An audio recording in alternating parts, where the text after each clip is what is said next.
ओम शांति। ओम शांति। उड़ीसा की धरनी में ब्रह्मपुर निवासी बाबा के बच्चे चारों ओर बाबा की याद और सेवा में सदा तत्पर रहने वाले ब्रह्मपुर के सभी ब्राह्मण कुलभूषण भाई बहनों को आज विशेष अपने प्यारे प्रभु उपहार रिट्रीट सेंटर की चौथी वर्षगांठ पर आप सबको बहुत बहुत दिल से हार्दिक बधाई हो, शुभकामनाएं। ऐसा सुंदर स्थान आप सब ने मिलकर तन मन धन का सहयोग दे करके उड़ीसा की धरनी पर बनाया है। मैं पिछले वर्ष अपने इस रिट्रीट सेंटर को देख करके बहुत खुश हुआ था और यही शुभ संकल्प आया था कि यहाँ पर एक बहुत बड़ा विशाल किसान सम्मेलन हम सब करेंगे। लेकिन ड्रामा की भावी ही कहें, जो इस कोरोना काल के अंदर सब कार्यक्रम स्थगित हो गए, लेकिन फिर भी आप सब इतनी भाग्यवान आत्माएं हो, लकी आत्माएं हो, जिनके पास हम सब की प्यारी आदरणीय दादी जानकी जी 2019 में दिसंबर मास में इन्हीं दिनों में आई थी और आज आप सब उसी उपलक्ष्य में विशेष योग तपस्या भट्ठी करने जा रहे हो। सबको हमारी दादी जी की याद तो सबके दिलों में सदा समाई हुई रहती है। मैं समझता हूँ उड़ीसा का वो दादी जी का लास्ट चक्कर रहा और दादी जी के जहाँ पर भी कदम पड़े हैं वो स्थान तो अपने आप में भाग्यशाली है ही, लेकिन आप सबको हमारी ये बड़ी बहनों की बहुत सुंदर पालना मिल रही है। भले आप सभी ऑनलाइन क्लासेज कर रहे हो, लेकिन हमारी मंजू बहन, माला बहन सबको बहुत अच्छी तरह से अनेकानेक अनुभवों से, ज्ञान और योग की शक्तियों से भरपूर करती रहती हैं।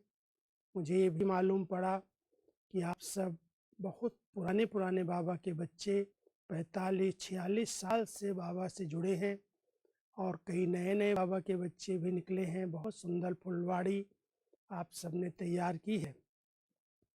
मैं समझता हूँ जब से हम सब बाबा के बच्चे बने, बाबा ने हमें केवल एक ही पाठ पढ़ाया, स्मृति से समर्थी।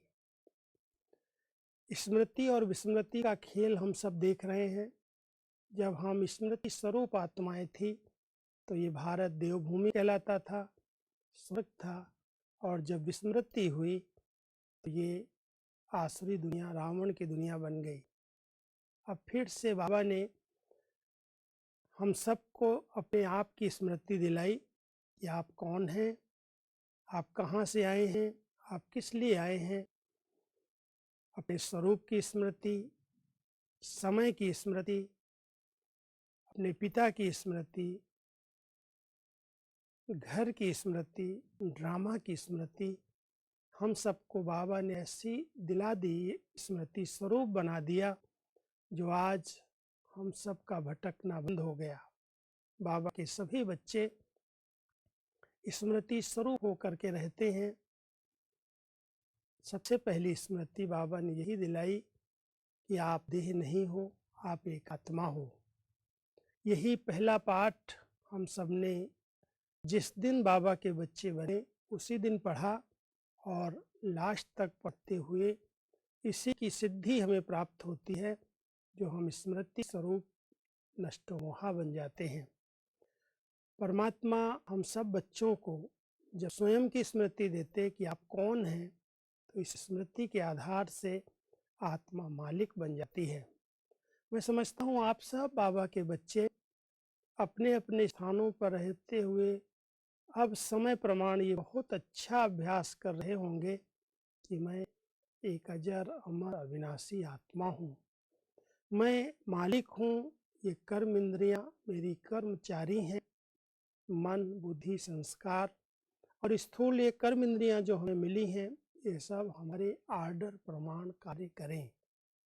जितना हम अपने आत्मिक स्वरूप का अभ्यास करते हैं, इस स्वरूप के स्मृति स्वरूप बन जाते हैं कि मैं एक लाइट हूँ, मैं एक चमकती हुई ज्योति आत्मा हूँ, मैं मालिक हूँ और ये कर्म इंद्रियाँ मेरी कर्मचारी, मेरी सहयोगी हैं। जब ये स्मृति आई तो हम सब कर्मेंद्रिय जीत बने, क्योंकि वर्तमान समय बाबा हम बच्चों को माया जीत, प्रकृति जीत, विकारों और बुराइयों पर जीत प्राप्त करके विक्रमाजीत बनाने के लिए आए हैं। हम सब जानते हैं कि अभी वो विक्रमाजीत संवत शुरू होने वाला है, विक्रम संवत पूरा हो रहा है और विक्रमाजीत संवत जो श्री लक्ष्मी श्री नारायण के राजगद्दी पर बैठते ही शुरू होगा 111 से, उस विक्रमाजीत संवत की तैयारी हम सब कर रहे हैं विक्रमाजीत बन करके। लेकिन विक्रमाजीत बनने के लिए जब हम अपनी आत्मिक स्थिति में इस स्वरूप में स्थित रह करके पहले कर्म इंद्रिय जीत बने। जब आत्मा कर्म इंद्रियों की मालिक बन जाती है, कर्म इंद्रिय जीत बन जाती है, तो ये विकार, ये माया, उन पर जीत उसकी हो जाती है और कर्म इंद्रिय जीत, माया जीत बनने वाली आत्माओं से कोई भी विकर्म, पाप कर्म नहीं होता। और जब वो विक्रमाजीत बन जाती, विकर्मों पर जीत प्राप्त कर लेती है, तब वो विक्रमाजीत संवत शुरू होता है। मैं समझता हूँ बाबा के बच्चे वर्तमान समय कभी माया के अधीन होकर के कोई भी विकर्म नहीं कर सकते। हाँ, हो सकता है कभी साधारण कर्म हो जाए,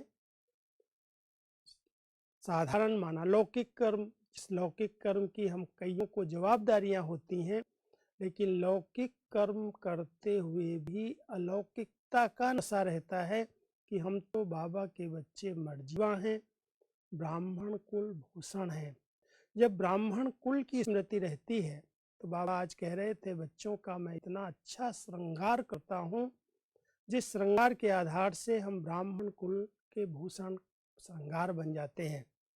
तो ये स्मृति बाबा ने हम सबको दिलाई कि हे आत्माएं, संगम युग पर ये मर्जीवा जन्म लेकर के आप सब ब्राह्मण कुल भूषण बहुत ऊंची चोटी हो, बहुत श्रेष्ठ आत्माएं हो। ब्राह्मणों की निशानियां हमारे जीवन में प्रैक्टिकल दिखाई देनी चाहिए। हमारी दृष्टि, वृत्ति, स्मृति, कृति सब के अंदर ब्राह्मण जीवन के लक्षण आते जाते हैं कि हम ब्राह्मण हैं, क्योंकि कोई भी इंद्रियों से ऐसा कर्म न हो जो शूद्रपन में हमने पिछले जन्मों में किया, इस ब्राह्मण जन्म में अब मेरे से कोई ऐसे साधारण कर्म भी न हो। साधारण कर्मों में आज व्यक्ति किसी को दुख दे रहे हैं, किसी को धोखा दे रहे हैं, कहीं न कहीं किसी न किसी कर्म इंद्रिय के अधीन होकर के खुद दुखी हो रहे हैं, परेशान हो रहे हैं और अनेक आत्माओं को परेशान कर रहे हैं। बाबा ने हम बच्चों को हर दुख से, हर धोखे से बचा दिया। वैसे भी कहते हैं ज्ञान एक लाइट है और ज्ञान की लाइट जिसके पास है, रोशनी जिसके पास है, उसको कभी भी ठोकर नहीं लग सकती। तो हर एक के पास, आप सब तो अनुभव करते होंगे कि बाबा ने हम सबको ज्ञान की रोशनी दी, ज्ञान की लाइट दी और ज्ञान की लाइट होने के कारण माया भी लाइट जिसके पास होती है। कई बार बाबा मुरली में कहते हैं जिस आत्मा के पास लाइट रहती है उसके सामने शेर जैसे भयानक जानवर भी वार नहीं कर पाते। तो माया कितना भी बड़ा शेर बन करके आए, लेकिन ज्ञान की लाइट है, मैं आत्मा एक चैतन्य शक्ति हूँ, मैं एक लाइट हूँ, इस प्रकाश स्वरूप स्थिति में हल्का रहते हैं तो कर्म इंद्रियों पर हमारा शासन हो जाता, कर्म इंद्रिय जीत आत्मा बनती है तो विकारों पर, माया पर हमारी जीत हो जाती। और जब माया जीत आत्मा बन जाती है तो जगत जीत। बाबा कहता है माया जीते जगत जीत। वर्तमान समय बाबा के महावाक्यों में आए मन जीते जगत जीत, क्योंकि मन की चंचलता, मन बहुत भटकता है, मन आत्माओं के कंट्रोल में नहीं रहा, इसलिए बाबा को ये कहना पड़ा। वैसे मन तो हमारी एक बहुत बड़ी ऊंची शक्ति है, इस शक्ति से आप क्या नहीं कर सकते हो। संकल्प शक्ति से आप जहाँ चाहें, जब चाहें पहुँच सकते हैं। इस वाहन के द्वारा हम यात्रा करते हैं जो बाबा ने हम सबको त्रिनेत्री, त्रिकालदर्शी, त्रिलोकीनाथ बनाया है। तीनों कालों की, तीनों लोकों की नॉलेज दी है। उसके आधार से हम यहाँ बैठे हैं। एक सेकंड में अपने सूक्ष्म लोक का, अपने घर परमधाम का, परलोक का अच्छा अनुभव कर सकते हैं। लेकिन अनुभव करने के लिए हमारे पास शक्ति क्या है? संकल्प शक्ति, मन ही तो है। मन हमारा अच्छा है, मन हमारा साथ दे रहा है, कंट्रोल में रहता है, तो हम इससे यात्रा कर सकते हैं। इसलिए मन को जितना माना, मन पर ऐसी शक्तिशाली स्थिति से विजय प्राप्त कर लेना जो मन हमारा कहना मानने लगे। तो जब हम इन विकारों पर, बुराइयों पर जीत प्राप्त करना चाहते हैं, तो सबसे पहले हम सबको अपने मन, बुद्धि और संस्कार, क्योंकि संस्कार भी आत्माओं को इस समय परवश बना रहे हैं। कई बार आप लोगों ने देखा होगा, हम चाहते कुछ है, होता कुछ है। कारण चाहना प्रमाण हमारे अगर कर्म नहीं हो रहे हैं, संकल्प बोल नहीं निकल रहे हैं, तो इसका यही कारण होता है कि कोई न कोई प्रबल पिछला संस्कार, पास्ट का संस्कार जो बहुत देहाभिमान जनित कड़ा संस्कार बना, उस कड़े संस्कार के अधीन आत्माएं कुछ न कुछ चाहे न चाहते हुए भी गलत कर लेती हैं।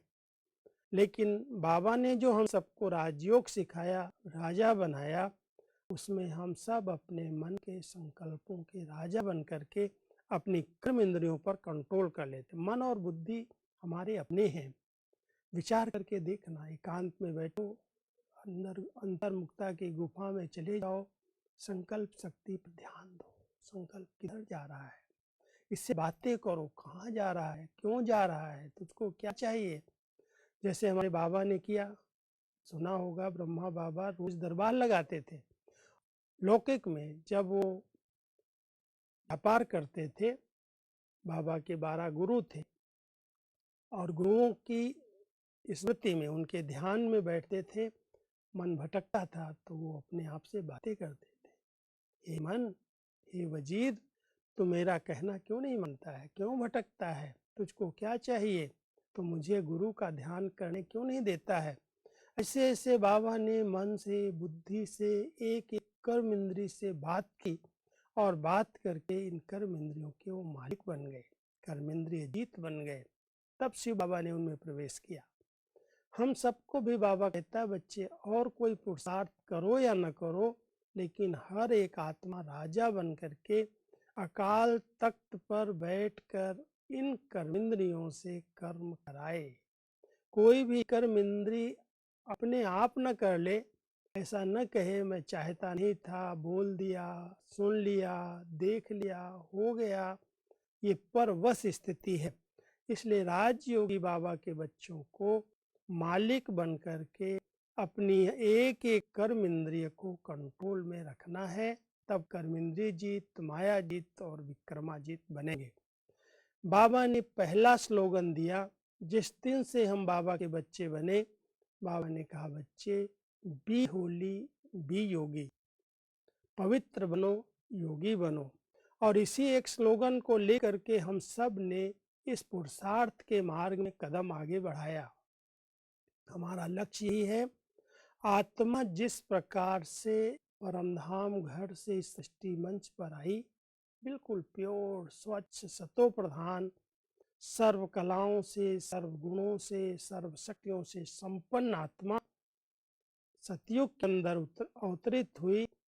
फिर धीरे धीरे उसकी कलाएं कम होती गई और आज 84 का चक्र लगा करके जब हम अंत में पहुँचे हैं, तब बाबा फिर से हम सबको कहते हैं, हे आत्माएं, तुम्हें संपूर्ण पावन स्वच्छ बन करके मेरे पास आना है। उसके लिए अच्छा योग चाहिए।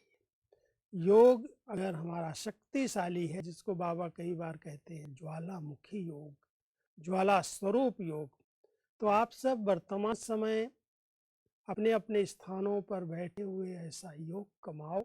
सवेरे सवेरे बैठ जाओ, मन और बुद्धि को बिल्कुल एकाग्र करके, स्थिर हो करके अपने भ्रकुटी आसन में चमकते हुए हीरे को देखो और देह से न्यारे हो जाओ। जितना हो सके देह भान को गलाने का अभ्यास चाहिए। वर्तमान समय देह अभिमान कितने पाप करा रहा है, और बाबा ने अपने बच्चों को पापों से मुक्त करने के लिए देही अभिमानी बनना सिखाया है। देह में है, देह का आधार लेकर के कर्म कर रहे हैं। हमारा कर्म संन्यास नहीं है, लेकिन कर्म योगी जीवन है। कर्म करते हुए भी कर्मों के प्रभाव से न्यारे हैं। कर्म बंधन में हम नहीं बंधते। अगर कोई राजयोगी बाबा का बच्चा कर्म बंधनों में बंधता जा रहा है, कर्म बंधन में बांध रहे हैं, बंधन हमेशा दुख देता है। बंधन हमेशा अपनी तरफ खींचता है, पुल करता है। परमात्मा हम बच्चों को कहते हैं, बच्चे अभी चेक करो कि कोई भी कर्म मुझ आत्मा को अपनी ओर खींच तो नहीं रहा है। कितना आत्मा कर्म बंधन से मुक्त बनी है। क्योंकि जब कर्म बंधन से मुक्त हम बनेंगे, तब कर्म योगी जीवन का अनुभव कर सकेंगे। कर्म किया जाए, कर्म छोड़ नहीं सकते, कर्म सन्यासी नहीं है, लेकिन कर्म अपनी ओर आकर्षित न करे। कर्म किया, बाबा कहता है बच्चे ये मिट्टी की ड्रेस धारण की, देह का आधार लिया, कर्म इंद्रियों से कर्म कराया और कर्म को बाबा के आगे अर्पित कर दिया। बाबा आपने करा लिया, वाह बाबा वाह, आपने मेरा भाग्य बना दिया। श्रेष्ठ कर्म उसी कर्म को कहा जाता जिस कर्म में कर्तापन का भाव न हो। मैं कर रहा हूँ, मैंने किया। इसलिए हर एक को ये अभ्यास करना है। कर्म तो हर एक को करने की छूट है और करना ही है। कर्म क्षेत्र पर हम सब है, वो कर्म सन्यासी नहीं है। कभी माताओं को भोजन बनाना पड़ता है, घर की सफाई करनी है, बर्तन मांजने हैं, बहुत सारा स्थूल कर्म हमारे घर की माताएं करती हैं। आजकल भाई भी बाहर नौकरी में, धंधों में नहीं जा पाते हैं, तो घर में मदद करते हैं एक दूसरे को। बहुत स्नेह से कर्म करते हुए कर्तापन के भान से मुक्त हैं। किसी भी प्रकार का कर्म हो, कर्म कोई छोटा और बड़ा नहीं होता, लेकिन हम कर्म कर रहे हैं, कर्म किया और न्यारे हो गए। बहुत अच्छे अभ्यास की जरूरत है। कर्म इंद्रियों का आधार लेकर के कर्म किया जाए और कर्म करके आत्मा कर्म बंधन से मुक्त न्यारी बन जाए, तब कर्मयोगी बनेगी और सहज ही बाबा के साथ संबंध जोड़ करके सब शक्तियों का अनुभव कर सकेगी। वर्तमान समय हर एक पुरुषार्थी बाबा के बच्चे को कंबाइंड स्वरूप में रहने का अच्छा अभ्यास करना है। मैं आत्मा कंबाइंड हूँ। जैसे इस शरीर के साथ आत्मा कंबाइंड है, अलग नहीं किया जा सकता। अगर अलग हो जाती है तो शरीर मिट्टी है, शरीर का कोई वैल्यू नहीं रखता। आत्मा अगर शरीर से अलग हो गई तो बिना शरीर के वो भटकती रहती है, दुख देती है, दुखी होती है। बाबा कहता है बच्चे, जैसे इस समय आत्मा और शरीर एकदम मिक्स हो गए, कंबाइंड हो गए हैं, ऐसे ही आप बच्चे शिव बाबा के साथ कंबाइंड रहने का अभ्यास करो। आत्मा जैसे पवित्र है, स्वच्छ है, निर्मल है, परमात्मा पवित्रता का सागर है। उनकी शक्तियों का आवाहन करो और ऐसे अनुभव हो जैसे वो लाइट हमारे साथ है और उस लाइट के साथ मैं आत्मा कंबाइंड हूँ, साथ साथ हूँ। इसको ही बाबा कहते हैं आप और बाप, ये दोनों ही कंबाइंड स्वरूप में अनुभव हो। क्या होगा इससे? ये अभ्यास अगर हम सब करेंगे कि हम आत्माएं कंबाइंड हैं, तो बाबा की सर्व शक्तियाँ, सर्व समर्थ बाप है, उनकी सर्व शक्तियाँ आत्मा के अंदर ट्रांसफर हो जाएंगी। वर्तमान समय हम सब बाबा के बच्चों को बाबा के साथ कंबाइंड होकर चलने की जरूरत है। अगर अकेले हो जाएंगे तो कहीं भी माया को वार करने का चांस मिल जाएगा। इसलिए हर एक बाबा के बच्चे को चलते फिरते उठते बैठते यही भाव रहे, भान रहे कि मैं बाबा के साथ कंबाइंड हूँ। शिव शक्ति हूँ, शक्ति केवल बहने नहीं है, लेकिन हम सब आत्माएं शक्तियां हैं और इस शक्ति के साथ शिव बाबा कंबाइंड है। जैसे शिव बाबा परम पवित्र है, कल्याणकारी है, सदा शिव है, उसकी कल्याण की भावनाएं आत्मा के अंदर भर जाती हैं, वो पवित्रता की शक्ति से संपन्न बन जाती है। तो ये जो बाबा ने स्मृति दिलाई कि आप पवित्र आत्माएं, आपका जो अनादि स्वरूप है बिल्कुल प्योर स्वरूप है, स्वच्छ स्वरूप है, उस स्वरूप को इमर्ज करो बार बार कि मैं आत्मा अपने अनादि और आदि स्वरूप में कितनी पवित्र, कितनी निर्मल थी, अब मुझे फिर से वही स्थिति को प्राप्त करना है। फिर बाबा ने हमारे देव स्वरूप की स्मृति दिलाई कि हे आत्माएं, तुम कल्प पहले भी देवता बनी थी और फिर से ब्राह्मण सो देवता बनना है। अपने देव स्वरूप को इमर्ज करो, बार बार चलते फिरते।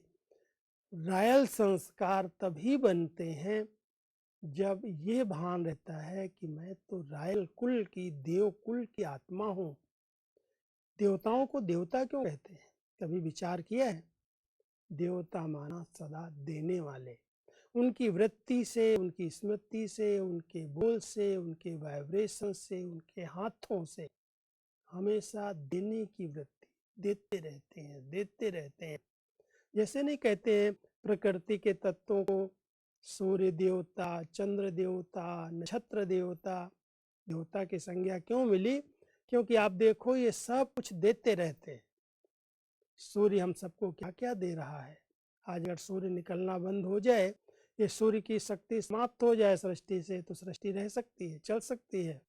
सूर्य की किरणों से हमें ऑक्सीजन मिल रही है, सूर्य की किरणों से आज गंदगी दुनिया की दूर हो रही है, सूर्य की रोशनी से आज हमारा दुनिया का अंधकार दूर हो रहा है।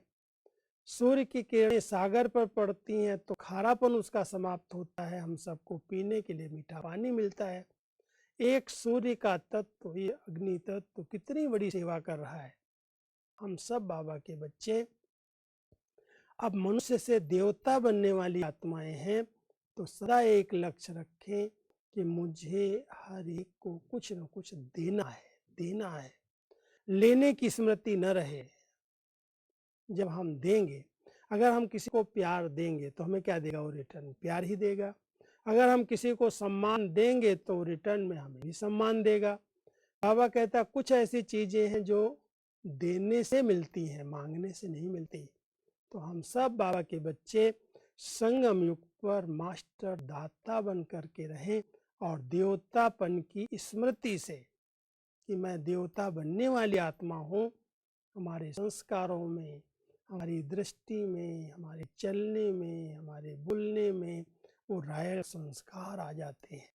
ऐसे लगता है ये तो बहुत रॉयल है, कैसे चलते हैं, फटफट फटफट नहीं करते। अपना ध्यान देना, ना अधिक बोलना है, ना अधिक बाह्य मुक्ता में आना है, ना हंसी मजाक में समय गंवाना है। हम सब देवता बनने वाली दिव्य कुल की आत्माएं हैं, इस स्मृति का स्वरूप बन जाएं। बहुत रॉयल्टी और प्योरिटी जीवन में आ जाएगी, दातापन के संस्कार आ जाएंगे, मांगने का संस्कार समाप्त हो जाएगा।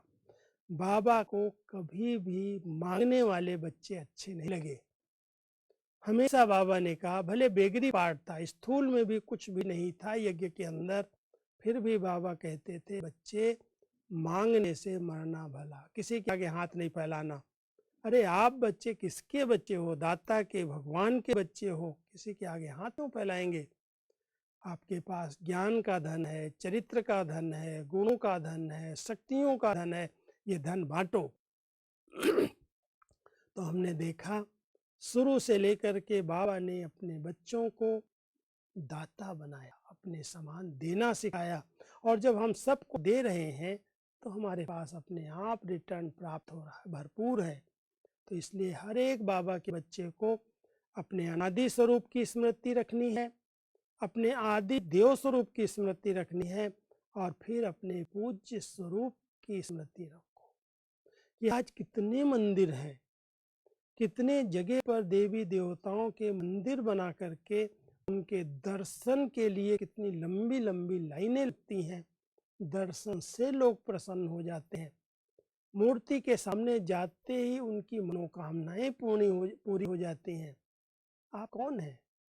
कभी ये भान रहता है कि सचमुच मैं आत्मा इतनी महान, इतनी पूज्य संगम पर बनी, पवित्रता के बल से हमारे पास इतनी शक्तियां आ गई जो भक्ति काल के अंदर हर भक्त की मनोकामनाएं मुझ इष्ट देव इष्ट देवी के द्वारा पूरी हो रही हैं।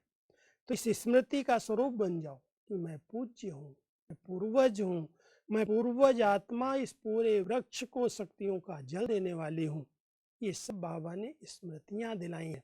और अगर इन्हीं स्मृतियों का चिंतन करते हैं, आज की बाबा की मुरली में बहुत अच्छी बात थी कि अगर माया का कहीं वार हो रहा है, व्यर्थ संकल्प के वाण लग रहे हैं, तो उसका मूल कारण है बच्चों की मनन शक्ति की कमी।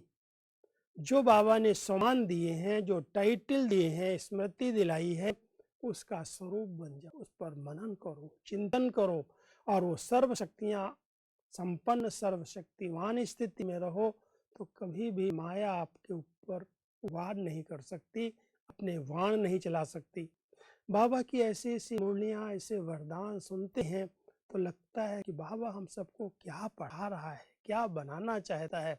तो आप सब बाबा के बच्चे बाबा की मुरलियों को अच्छी तरह से स्टडी करते हुए इन एक एक बात का स्वरूप बनना है। स्मृति स्वरूप हमारी स्मृति में रहे, मैं कौन हूँ, मैं किसका हूँ, मैं यहाँ क्यों आया हूँ, मैं किस लिए आया हूँ।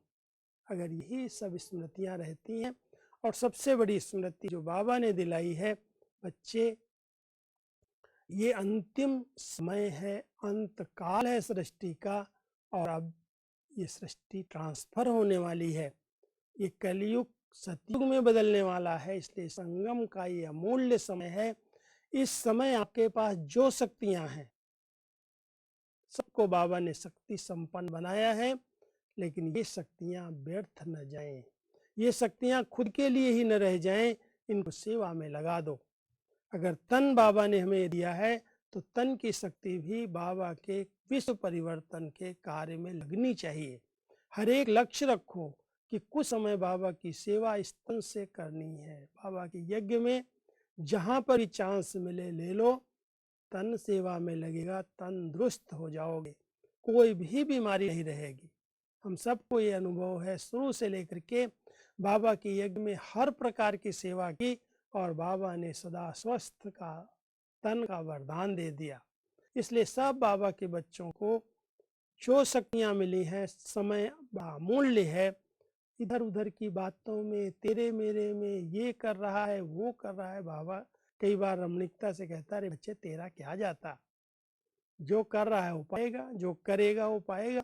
इसलिए आप सब बहुत निश्चिंत स्थिति में रह करके अपने तन की शक्ति को सफल करो।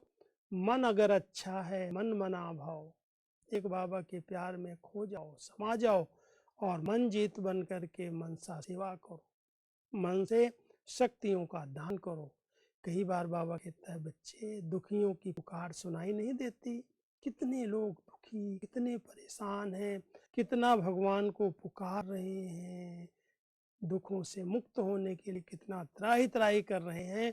आप बच्चे मास्टर दुख हरता बन करके इन आत्माओं की पुकार को सुनो, मनसा सेवा करो, अपनी शक्तियों का दान दो, शांति का दान दो। ये सेवा तो कर सकते हैं ना, हर एक कर सकता है, लेकिन इस सेवा के लिए मन को सब प्रकार के व्यर्थ चिंतन से मुक्त रखना होगा। बहुत अच्छे चिंतन करो, बाबा ने इतने अच्छे वरदान दिए हैं, स्लोगन्स दिए हैं, इतना अच्छा पढ़ाया है, पढ़ाई का चिंतन करो। वाह बाबा वाह, वाह मेरा भाग्य वाह, जिसने हमें इतना खजाना दिया है। मनन करें, चिंतन करें, उस नशे में रहें, तो व्यर्थ बातें समाप्त हो जाएंगी, मन बड़ा शुद्ध और पवित्र बन जाएगा, शक्ति संपन्न बन जाएगा, और फिर एक स्थान पर बैठे हुए देखो, सबसे बड़ी सेवा प्रकृति की सेवा। प्रकृति के पांचों तत्व तमोगुणी तमो प्रधान बन गए हैं, क्या इनकी सेवा नहीं करनी है? हर ब्राह्मण बच्चे को कम से कम रोज 15 मिनट विशेष प्रकृति के तत्वों को इमर्ज करके, कैसे इमर्ज करना, ये आकाश देवता, ये वायु देवता, ये अग्नि देवता, ये जल देवता, ये पृथ्वी देवी, इन पांचों को सामने इमर्ज करो। और इमर्ज करके जैसे देव देवी देवता रूप में इमर्ज हैं, और प्रकृति पति परमात्मा इनका मालिक वो है, मुझ आत्मा को कहता है इनको शांति का दान दो। तो सभी बैठ करके बाबा की शक्तियों को लो और इन्हें इमर्ज करके इनको शांति दो, सुख दो। बहुत परेशान हैं, बहुत दुखी हो चुके हैं, इन्होंने इतनी मदद की है, इसके आधार से तो हम सब इस सृष्टि पर पार्ट प्ले कर रहे हैं, लेकिन इसका बहुत अधिक दोहन कर लिया, बहुत नुकसान पहुंचाया है।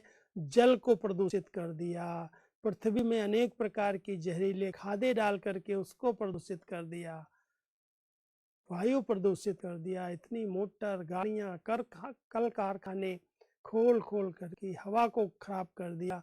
बाबा कहता है बच्चे तुमने जो किया है तुम्ही को भोगना पड़ेगा, इसलिए तुम आत्माएं प्रकृति जीत बन करके इन प्रकृति के तत्वों को शांति का, शक्ति का, स्नेह का सहयोग दो, दान करो, मनसा सेवा करो। और कहीं पर भी कोई विघ्न आते हैं, कभी खुद के आगे कोई विघ्न आ जाता है, कभी शरीर का विघ्न आ जाता है, कभी कोई संस्कारों का विघ्न आ जाता है, कभी परिवार से विघ्न आ जाता है, कभी धन का आर्थिक रूप में विघ्न आ जाता है, कभी समाज वालों का विघ्न आ जाता है, कभी सरकार से विघ्न आ जाता है।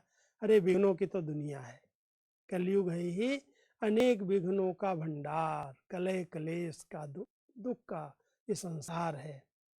बाबा कहता है बच्चे इस दुख धाम से अभी तो तुम बच्चे निकल आए हो ना, संगम के समय पर सुख स्वरूप स्थिति में बैठ करके इस दुख की दुनिया को खत्म करने के लिए, इन आत्माओं को दुखों से मुक्ति देने के लिए योग करो, मनसा सेवा करो, तो समय सफल हो जाएगा। समय बहुत कीमती है, ऐसे नहीं बैठ गए तेरी मेरी इधर उधर की बातों में, ये सरकार क्या कर रही है, फलाना क्या कर रहा है, ये कोरोना काल में ये हो गया, वो हो गया, ऐसा हो गया।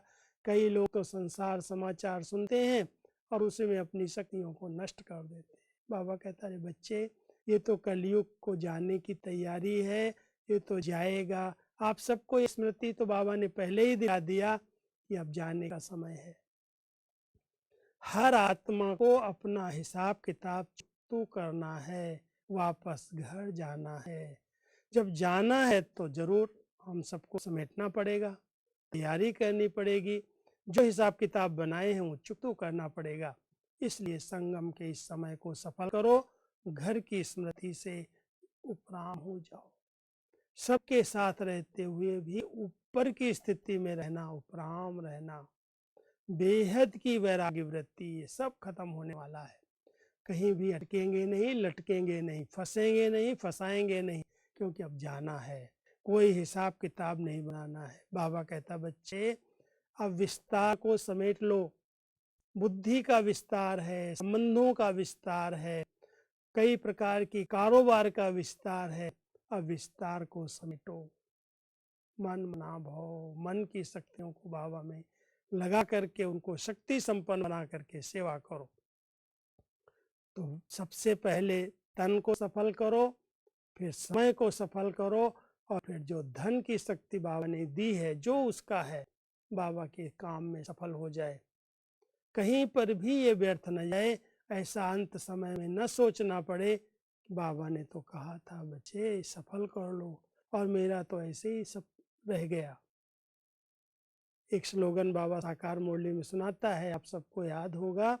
बाबा कहता है बच्चे किनकी दबी रहेगी धूल में, किनकी राजा खाए, किनकी चोल लूट जाएगी, किनको जलाएगी आग, लेकिन सफल किसकी होगी? जो खर्चे नाम धनी के, जो शिव बाबा के नाम पर धन सफल कर लेगा उसका सफल हो जाएगा। इसलिए बाबा भी बच्चों के हर बात को एक का कई गुना देने के लिए, रिटर्न देने के लिए ट्रांसफर की एक बहुत सुंदर विधि बताता है। ट्रांसफर करो, जैसे कोई भी चीज कहते हैं इंश्योर्ड कर दो, आजकल की इंश्योरेंस कंपनियों का भी भरोसा नहीं है। लोग करते हैं, लाइफ इंश्योरेंस करते हैं, धन का अपनी संपत्ति को इंश्योर्ड करते हैं, लेकिन अगर मान लो बहुत बड़ा भयानक भूकंप आ गया, बहुत बड़ा उपद्रव हो गया, तो कौन इंश्योरेंस कंपनियां काम आएंगी? बाबा की जो कंपनी है इंश्योरेंस कंपनी सतयुग की, जिसमें हम सबको अपना सब कुछ ट्रांसफ़र करना है, अगर हमने अपने तन को, मन को, धन को, समय को, संकल्प को ट्रांसफ़र कर लिया, तो एक का कई गुना रिटर्न होकर के सतयुग में हम सबको बाबा दे देगा। इतनी समझ, इतनी स्मृति बाबा ने दिलाई है कि एक एक पैसे को मोहर समान समझ करके सफल करो, और इसको सफल करोगे तो सदा के लिए धन धान्य संपन्न बन जाओगे, आपके भंडारे भरपूर हो जाएंगे। कभी कभी मुझे बड़ी खुशी रहती है, बाबा एक टाइटल देते हैं जब मुरली में आता है, बच्चे कुबेर का खजाना गाया हुआ है। हम सबके पास तो अथाह कुबेर का खजाना है, भंडारे भरपूर हैं, इतना ज्ञान का भंडार है। मुरलियाँ पढ़ो, चिंतन करो, मनन करो, क्या नहीं बाबा ने पढ़ाया है, ज्ञान भंडार से भरपूर किया है। और जिसके पास ज्ञान का भंडार है, जिसके पास गुणों का भंडार है, जिसके पास शक्तियों का भंडार है, उसके सब भंडारे भरपूर हैं। कहते हैं भंडारे भरपूर, शिव बाबा भोलानाथ के भंडारे भरपूर, काल कंटक दूर। स्थूल में भी बाबा के सब भंडारे सब बच्चों के पास भरपूर हैं, लेकिन बाबा कहता बच्चे भंडारे भरपूर हैं, तुमको दान करो, सेवा में लगाओ, कहीं पर भी कोई कमी न पड़े। इसलिए सदा ध्यान रखना, हमको बाबा ने जो कुछ दिया है वो सबको देते चलो, दान करते चलो, पुण्य जमा हो जाएगा, हमारा ऊंचे से ऊंचा भाग्य बन जाएगा। तो हम सब बाबा के बच्चे संगम के समय को, संपत्ति को, तन को, धन को, मन को, जो कुछ बाबा ने दिया है उसको सफल कर लें। जो स्मृतियां दिलाई हैं उनका स्वरूप बन जाए। देखो बाबा ने हमें स्मृति दिलाई कि बच्चे संगम युग स्व कल्याण और विश्व कल्याण का समय है। जितना आप स्व कल्याण करोगे उतना इस विश्व का कल्याण हो जाएगा। तो हम सब चेक करें, क्या सचमुच मैंने अपने आप का कल्याण किया है? स्व कल्याण की विधि क्या है? क्योंकि विधि है तो सिद्धि मिलेगी। हम अगर विश्व कल्याणकारी का टाइटल लेते हैं, हम विश्व कल्याणकारी बाबा के बच्चे हैं, तो क्या हमने स्व कल्याण किया है? स्व कल्याण का उपाय स्वचिंतन है। जो आत्माएं स्वचिंतन करती हैं, दूसरा क्या कर रहा है उसको देखते हुए भी नहीं देखती, तो स्वचिंतन उन्नति की सीढ़ी है। अपने आप कल्याण हो जाता है। इसलिए सदा ध्यान रखना कि मुझे स्वचिंतन करना है। पर चिंतन, पर मत, पर दर्शन, ये पर के पंख काट दो। अगर पर को रखना है तो केवल परोपकारी बन करके रहना है, बस दूसरों का उपकार हो, सबका भला हो। कहते हैं करते चलो सबका भला, आपका भला तो हुआ ही पड़ा है। इसलिए बाबा ने हम सबको कल्याणकारी बनाया है। अपना कल्याण, विश्व का कल्याण, सर्व का कल्याण हो, इसलिए उस समान में रह करके उस स्मृति स्वरूप बन करके रहो। जितने टाइटल बाबा ने दिए हैं उनकी स्मृति स्वरूप होकर के रहने से व्यर्थ से हम सब स्वतः मुक्त हो जाएंगे। तो देखना, कहीं पर भी अभी संगम के समय पर व्यर्थ की लीकेज तो नहीं है। कहीं बाबा के बच्चे लीकेज को बंद नहीं करते, ऊपर से डालते जाते। मुरली सुनेंगे, योग करेंगे, अच्छा संग करेंगे, ब्रह्मा भोजन खाएंगे, बहुत कुछ पुरुषार्थ करते हैं, लेकिन थोड़ी सी सूक्ष्म लगी लीकेज है, तो जितना ऊपर से आता जाता है लीकेज से सब निकल जाता है, खाली के खाली रह जाते। इसलिए बहुत ध्यान देना, कहीं पर भी कोई लीकेज ना आए। लीकेज है तो चेक करो, और अगर नहीं चेक कर सकते तो चेक करा लो, बंद करो लीकेज। न व्यर्थ सोचना, न व्यर्थ देखना, न व्यर्थ बोलना। और जहाँ पर ये बॉडी कॉन्शियस की बातें आती हैं, इसको ही बाबा कहते हैं देह को देखना, देह के बारे में चिंतन करना, देह के बारे में इधर उधर बातें करना, यही व्यर्थ है। इस व्यर्थ को बचाओ, आत्मिक चिंतन करो। मैं जो हूँ जैसा हूँ, अपने स्वरूप का चिंतन करो, अपने स्वधर्म का चिंतन करो, अपने स्वदेश का चिंतन करो, अपने स्वपिता का चिंतन करो। ये स्वचिंतन आपका कल्याण कर देगा, आपकी उन्नति हो जाएगी। और जहाँ पर भी कोई इधर उधर की बातें करे, बाबा कहता है बच्चे कान बंद कर लो। इसके लिए बाबा ने कान नहीं दिए हैं। मुझे कोई भी व्यर्थ बातें न देखनी है, न सुननी है, न सोचनी है। तो जितना हम सब बाबा के बच्चे इस बात का ध्यान देंगे, उतना स्वकल्याणी बनेंगे और स्वकल्याणी ही विश्व कल्याणकारी बन जाएंगे। बहुत बड़ा विश्व है और उस विश्व कल्याण की जवाबदारी बाबा ने अपने साथ अपने बच्चों को दी है। वैसे बाबा कभी कभी कहता है मैं खुद भी कर सकता हूँ, अकेले कर दूं। देखो यादगार में बताते हैं, गोवर्धन पर्वत को उठाने के लिए भगवान ने कहा सभी आओ, ग्वाल बाल जितने थे सबको कहा आओ, सब अपनी अपनी अंगुली लगाओ।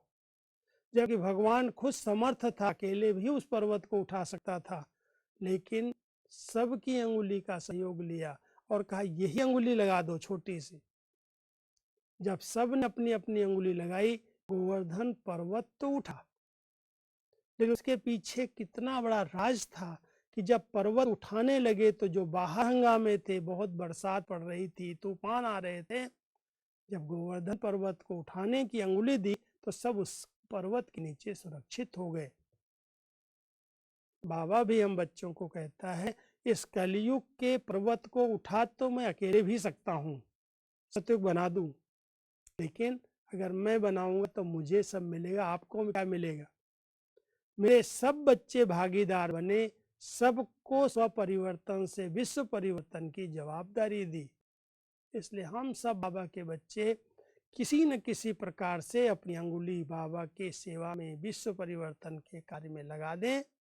सुरक्षित भी हो जाएंगे और साथ साथ हमारी पुण्य की पूंजी जमा होगी और उसके रिटर्न में बाबा कई गुना सतयुग के अंदर हम सबको उसका फल देगा। इसलिए वर्तमान समय भाग्य विधाता द्वारा अपने बच्चों को भाग्य बनाने की कलम मिल रही है। जो चाहे जितना चाहे अपना भाग्य बना लो, अब नहीं तो कभी नहीं। बाबा कई बार जब पता है पत्राचार होते थे, शुरू में कभी भी कोई लेटर बनता था, कोई पंपलेट छपता था, तो बाबा कहते थे बच्चे नीचे लिख दो, अब नहीं तो कब नहीं, अभी नहीं तो कभी नहीं। अगर हमने अभी का समय ऐसे ही गंवा दिया तो हाथ से समय निकल जाएगा। इसलिए संगम के समय पर जो समय मिला है सब सफल करना। ऐसे नहीं ठीक है अभी तो बहुत समय और पड़ा है, बाबा कहता बच्चे अचानक कुछ भी हो सकता है। अभी तो एक परिस्थिति आई है, भयानक से भयानक परिस्थिति भी आ सकती है। इसलिए हर एक बाबा के बच्चे को बेहद की वैराग्य वृत्ति को धारण करके अपने आप को उपराम बना करके अपनी शक्तियों को जमा करना है और जमा करने के साथ साथ सफल करना है। ऐसे नहीं पड़ी रहे अपने पास है शक्ति। किसी किसी के पास डायरियां भरी पड़ी हैं, ज्ञान भरा पड़ा है, लेकिन दान नहीं करते। बहुत अच्छे अच्छे बाबा के गुणवान बच्चे हैं, हिम्मतवान हैं, शक्तिवान हैं, पवित्र हैं, योगी हैं, लेकिन सेवा नहीं करते। सेवा नहीं करेंगे, दूसरों को ज्ञान नहीं सुनाएंगे, ज्ञान दान नहीं करेंगे, तो हमारे पास शक्तियां जमा कैसे होंगी? इसलिए बाबा कहते हैं बच्चे जरूर सेवा करो, किसी न किसी प्रकार से। नहीं कोई सेवा है कोई बात नहीं है, वाचा सेवा का चांस अभी कम है, मनसा सेवा करो। वृत्ति से वायुमंडल परिवर्तन करने की सेवा करो। वृत्तियों को बिल्कुल स्थिर कर लो, एकाग्र कर लो और बाबा की शक्तियों का इस पर अनुभव करो। वृत्तियां जितनी पवित्र शुद्ध हो जाएंगी, अनासक्त हो जाएंगी, उतना वृत्तियों से वातावरण, वृत्ति से वायुमंडल चेंज हो जाएगा। तो हम सब अपनी वृत्ति पर, अपने बोल पर, अपने कर्म पर, अपनी स्मृतियों पर ध्यान दें और संगम पर स्मृति स्वरूप बन करके नष्टो मोहा बन जाएं। चेक करना, गीता में भगवान ने पहली स्मृति दिलाई आप एक आत्मा हो, देह नहीं हो, और लास्ट में सब पाठ पढ़ा करके कहा नष्टो मोहा स्मृति लब्धा। जिसने पाठ अच्छी तरह से पढ़ लिया वो स्मृति स्वरूप बन गया और सब बातों से देह सहित देह की दुनिया से उसका संन्यास हो गया। तो आप सब बाबा के ब्रह्मपुर वाले, ब्रह्मापुरी के निवासी, ब्रह्मपुर के रहने वाले ब्रह्मा बाबा को, ब्रह्मघर को याद करते हुए बहुत ऊंचे से ऊंची स्थिति बनाना।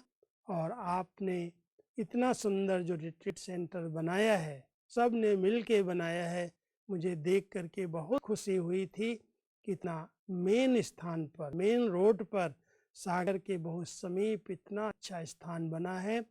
जब कोरोना काल थोड़ा कम हो, सब बैठ करके अच्छी तपस्या करना, और तपस्या करते करते हम सब उड़ करके बाबा के पास चलेंगे। तो ऐसी तैयारी तो है ना सबकी। मैं समझता हूँ आप सब कहेंगे हम तैयार हैं बाबा, आपको जो करना करो, क्योंकि बाबा कहता है बच्चे तुम तैयार होता हो मैं बटन दबाऊं। तो इस कलयुग के परिवर्तन का बटन तो दबेगा ही, आज नहीं तो कल। बाबा तो तैयार है और अपने बच्चों को भी तैयार कर रहा है। तो जब तक परिवर्तन हो तब तक अपनी सब शक्तियों को सफल करके, सफलता मूर्त बन करके, बड़े पवित्र और योगी स्वच्छ निर्मल बन करके इस कलयुग के वातावरण को परिवर्तन करने की सेवा करते चलो। ठीक है। सब उड़ीसा के गंजाम निवासी, ब्रह्मपुर निवासी बाबा के बच्चों को फिर से इस रिट्रीट सेंटर की प्रभु उपहार में जो आप सबको मिला हुआ रिट्रीट सेंटर है, उसकी कोटि कोटि बधाई हो, मुबारक हो। और इस साल खूब अच्छी तपस्या करके इस 2021 को ऐसे मनाना जो सब विघ्न हट जाएं और सबको मुक्ति का दरवाज़ा खुल जाए और सब बाबा के घर में जाएं, अपना जन्म सिद्ध अधिकार, मुक्ति और जीवन मुक्ति का वर्षा प्राप्त करें। ऐसी शुभ भावना के साथ मैं आप सबको बहुत बहुत दिल से बधाई, शुभकामनाएं देता हूँ। ओम शांति, ओम शांति, ओम शांति।